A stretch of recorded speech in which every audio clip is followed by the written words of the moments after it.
Determining if a student is eligible for special education involves consideration of 3 specific criteria.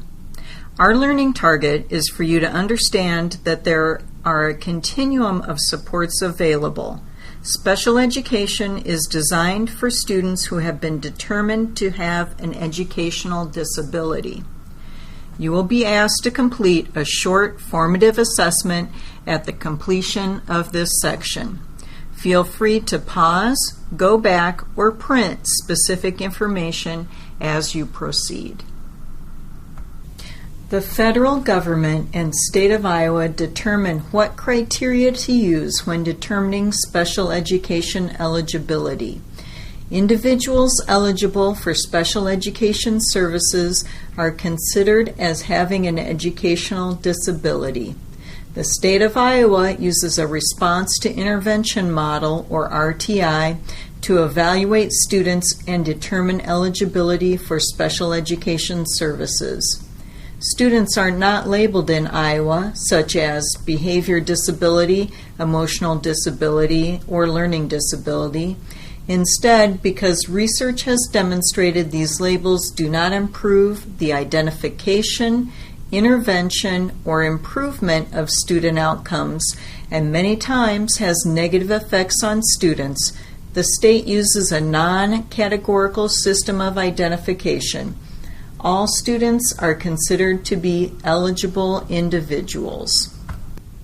Students are eligible for specialized instruction services under the Individuals with Disabilities in Education Act 2004 when individuals are determined to have an educational disability.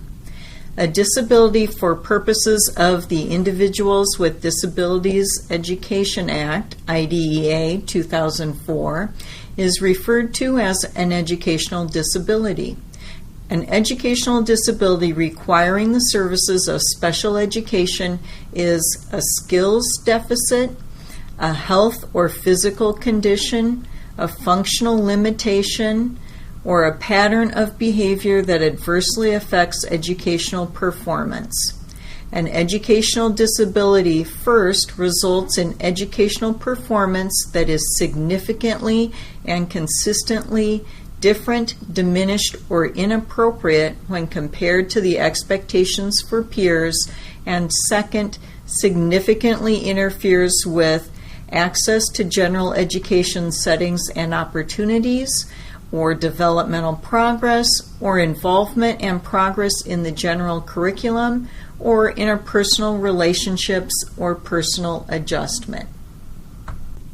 The determination of an educational disability should be informed through the problem-solving model process.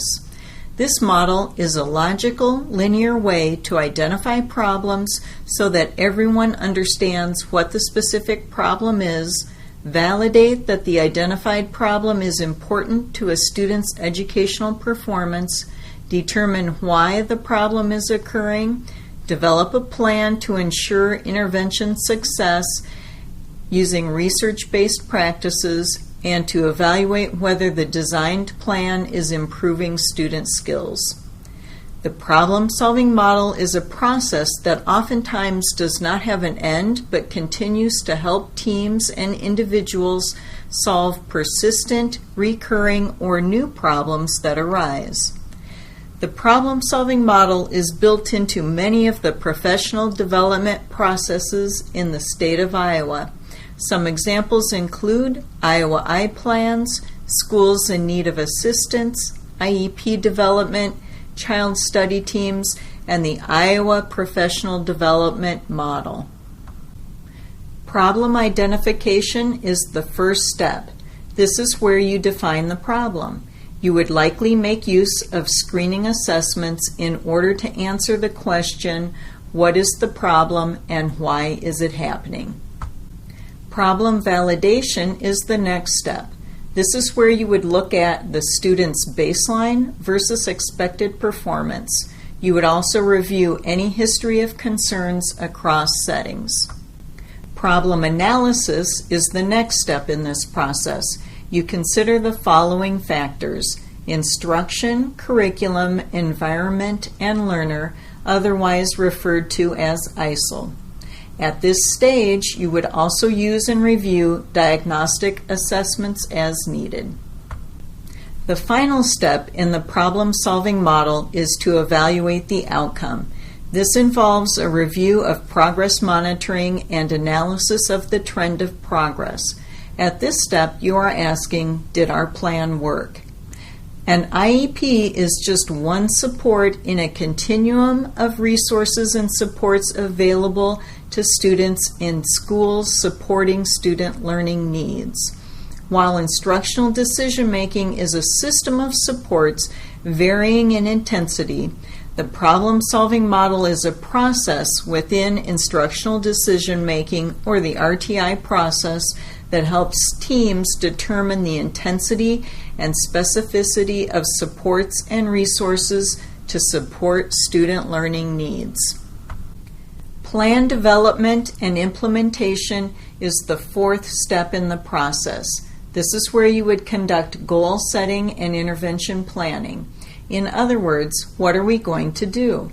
Treatment integrity is a vital component in how you carry out the intervention. As we think about the problem-solving process within the IDM system, this visual may provide some general clarification about what happens at the various levels of instruction. The critical learning here is that the greater the intensity of the problem being addressed, the greater the amount of resources that are usually needed to solve the problem. At the core level, typically consultation between the teacher and the parents leads to differentiation of instruction or other accommodations. At the supplemental level, typically consultation with the teacher, parent, and other relevant support people, resources are included and a plan may be developed to address concerns. Many teachers begin this level of support without formalizing the process or paperwork. Juan has difficulty with math, multiplication tables, so the teacher uses additional resources that she has tried over the years with other students. She may ask for supports resources from other teachers or math support strategists. She may send things home for parents to use in working with Juan. She may sign Juan up for after-school tutoring. These are all types of processes that could be identified as supplemental level supports.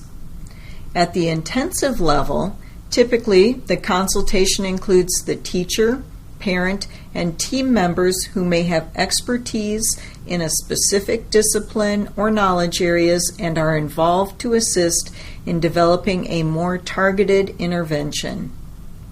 Typically, this level begins when the data from supplemental intervention, classroom screening, work products, or district-wide assessments indicates instruction is not having the desired impact on student achievement. In the case above, Juan is still having trouble with his times tables. There should be data to support the teacher's gut feeling that he is not catching on, such as district-wide assessment data and/or chapter tests. The intensive level is where supports needed become more formalized, not because the student is on his way to special education, but because the teacher wants to document what works, what types of supports are needed, and to some extent, how the student best learns. This is valuable information for subsequent teachers, for the parents, and for the student. As you may have noticed, no mention of special education or eligibility has been made, as these levels of support are part of the Iowa core curriculum, which all students should have access to, regardless of whether they have an educational disability or not. These supports are part of a differentiated curriculum and instructional delivery. Even though this slide shows these as separate processes, it is important to remember that students receiving supplemental, intensive, or special education services are also continuing to receive core instruction. Special education may mean modifications to the content or delivery method, but the student is still receiving instruction in the core curriculum concepts. Additionally, at the supplemental and intensive levels, core instruction is ongoing in the general education classroom. Iowa's special education eligibility processes requires the consideration of 3 sets of interrelated education data: progress, discrepancy, and need data, with each individual's unique circumstances. The team must consider the student's ecological context and the impact, if any, of racial, ethnic, social, cultural, familial, linguistic, or educational variables. Components of progress which must be provided as evidence for this indicator include a clearly defined area of concern, which includes a measure of performance indicator, baseline data, and frequent and repeated data collection over time. A clearly articulated and targeted intervention, which meets scientifically research or evidence-based practices and ensures that the individual's rate of progress is not directly related to a lack of appropriate instruction, absenteeism, or mobility issues. A description of the data collected and the decisions made based on that data, the conclusions. This description must include a summary of the individual's rate of progress when compared with expected performance. It must also include a convergence of data that substantiates defensible conclusions about progress and response to instruction intervention. Discrepancy. In addition to evaluating progress, the disability determination focuses on the magnitude of discrepancy. The discrepancy decision is based on the selection of appropriate standards of comparison and the individual's performance compared to that standard. Once a standard of comparison is selected and the individual's performance is measured and compared to this standard, a decision must be made as to the magnitude of the discrepancy and if the discrepancy is large enough to warrant special education and related services. The discrepancy needs to be made on reliable, valid, current, and relevant measures. Discrepancy data provides objective evidence that an individual's performance is significantly different than the majority of children or youth of similar age or grade and discrepant from standards such as the Iowa Core Content Standards or Iowa Early Learning Standards, or the essential skills and concepts of the Iowa Core Curriculum. Need.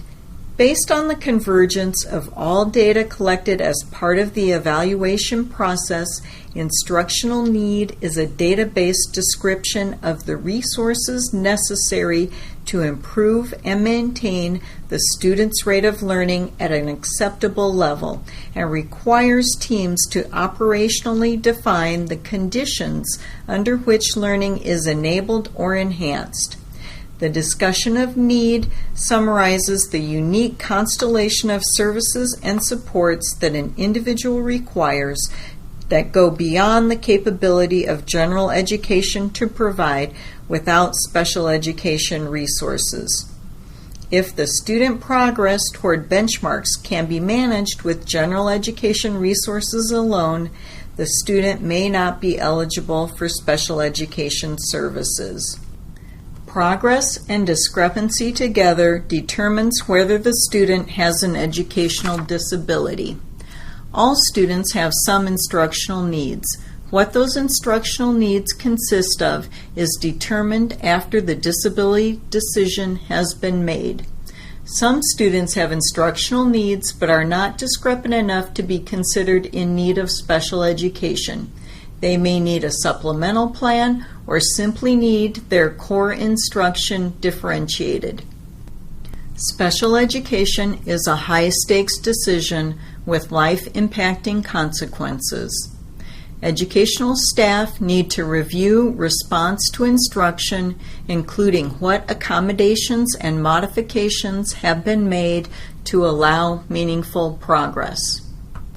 The eligibility decision is made when it has been determined that a student's rate of learning is significantly slower than standards and the magnitude of discrepancy in skills is significant in comparison to standards or peers, and their instructional needs cannot be provided in a general education setting and require the services and supports of special education.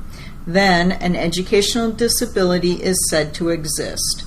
For more information on rate of progress and magnitude of discrepancy criteria, please refer to the statewide Special Education Procedures Manual. Determining an educational disability is necessary at the initial evaluation through the gathering of progress, discrepancy, and need data. This information is also required every 3 years to determine continued eligibility for special education services. A consent for reevaluation must be completed in order to gather this data. Reestablishment of eligibility should be determined with the same rigor and high-stakes considerations as initial evaluations. The reestablishment of eligibility is documented by answering the 6 reevaluation questions.